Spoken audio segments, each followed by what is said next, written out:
Story, story. Story. Once upon a time. A little girl. Just kidding. Hey guys, this video is gonna be a story time. Abigail has a very interesting story for y'all. I hope you enjoy it. It's actually kind of funny. But yeah, go ahead. Start it off. Okay, people. Welcome to my life. I find myself in a car with a group of people that I'm doing a project with. And so we're riding, and I'm not the one driving, so I'm being driven by this person. And in the midst of driving, she gets a phone call from her husband, and he calls in, you know, typical 21st century vehicles. You click your receive call button on your car. Call comes in on the car speakers. He's giving her a heads up saying there is traffic ahead and there are a bunch of people that are in the midst of traffic acting all crazy. Just telling her, giving her heads up so she can take a detour to get around this traffic. And so he says something about people being, it's like, oh, there's some stupid people in the middle of the road, and he's being funny. And the rest of us in the car listen to this and we find it funny. So we start cracking up, and this guy hears people laughing in the background, and he's feeling it. So he goes on getting all funny, and in the middle of all this, he goes, oh, of course, it's a freaking nigger in the middle of the road. And there was tension. And you have to realize that in this car, I was the token. The token black male in there, and the rest of the people in there were of the Caucasian kind. So obviously, as he says this over the car speaker, there is a tension in the car. Everybody looks at him like that is so solid that you can just grab onto it in the air. And I'm feeling eyes of everybody in the car on me. And I put my head down and I shake it, and this lady tries to cover it up, and she's talking, and she's like, oh, gotta go, blah, blah, bye. Too late. Hangs up on her husband.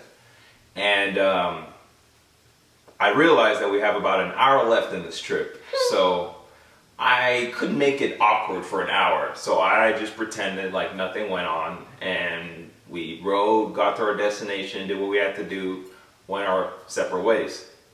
Later on, I run into this lady, and I wanted to let her know that first of all, you told me about it. Oh, sorry. And I was like, yeah, you probably shouldn't ride with them anymore. Okay. It's kind of, that's, I was shocked. I was like, what? Yeah. Because you just never know, like, this is how people talk, you know, behind your back, or whatever the case is. So I was like, yeah, don't ride with them anymore. And so the next day. Yeah, so I run into this lady after letting her know that I couldn't ride with them again. And the next day, I run into her. Well, I don't run into her. I walk up to her. And I wanted to walk up to her and let her know. But before I did that, I wanted to make sure that I actually heard what I heard. So I go up to people who were in the car with me. I was like, did you by any chance hear someone utter the N-word? And they're like, oh my God, I'm so sorry, blah, blah, blah, blah. And then I hear that it was the truth. And so it got confirmed, and I was like, I need to talk to this lady.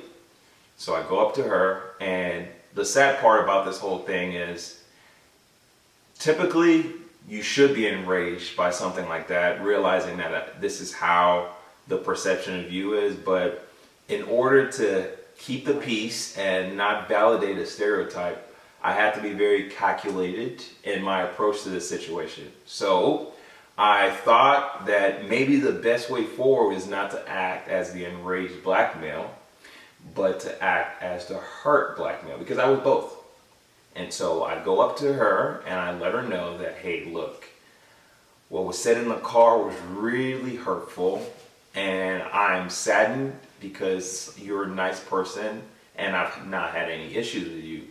But it hurts me to know that that's how your husband, and I would assume you as well, think about people like me. And I was just explaining myself, and I just wanted to let her know that that was very hurtful, and I thought that things like that were done with. Obviously they're not, but I thought that things like that were done with.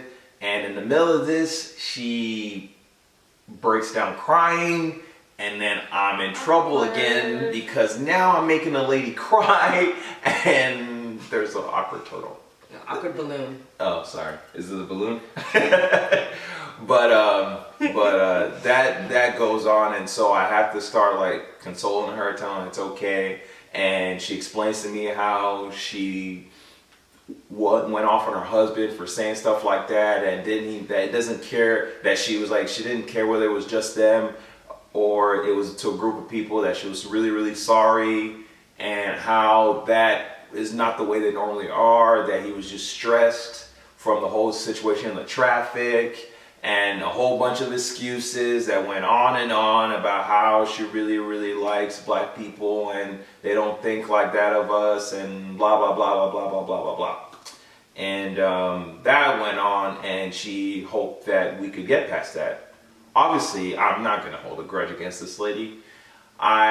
She's not the one who said anything, but it was just really hurtful to see that that's how, in behind closed doors, that's how they thought about, or that's how they referred to black people.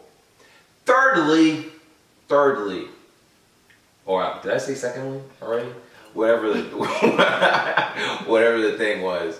Well, like, I just think that it's also pretty bad that he thought it was okay. He knew there were people in the background listening, but he assumed that it was okay for him to say the N-word, and just assumed that everybody in the car would be okay with it. And obviously that's not the case, but it shows where we are in our progression.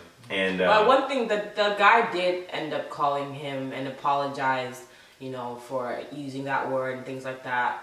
But I guess something to bring up, it's kind of sad and like annoying sometimes, because when you're faced with racism or not, prejudice, whatever the situation is as a black person, it's difficult because you can't come off a certain way, because it's like you're perpetuating the stereotype, that kind of thing. You have to be very calculated. You always have to be very calculated. You can't be angry. And even in other situations, like just being angry or being loud, sometimes I feel like you can't really express yourself the way that you should be able to. Because you're representing the whole race. Exactly. Think about it.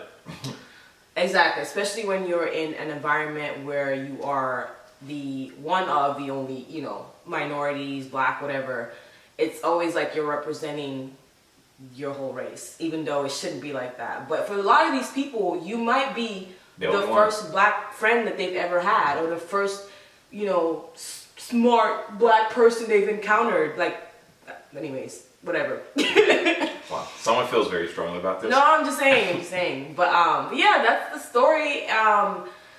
If you have any, I guess, encounters, or if you've ever experienced, anything like this with the N-word or whatever. Whatever the case is, we want to hear your stories. Yeah, I think I definitely want to hear it. This sparked something in me that I guess I ignored quite a bit, or I wasn't aware of, and I would like to hear what you guys think of my situation or something that you've had as well. So let us know. Comment. Yeah. And if you were in this situation, would you have confronted, That's true. the lady, or would you have just let it go? What would you have done in this situation? How would you have handled it differently, or would you have done it the same?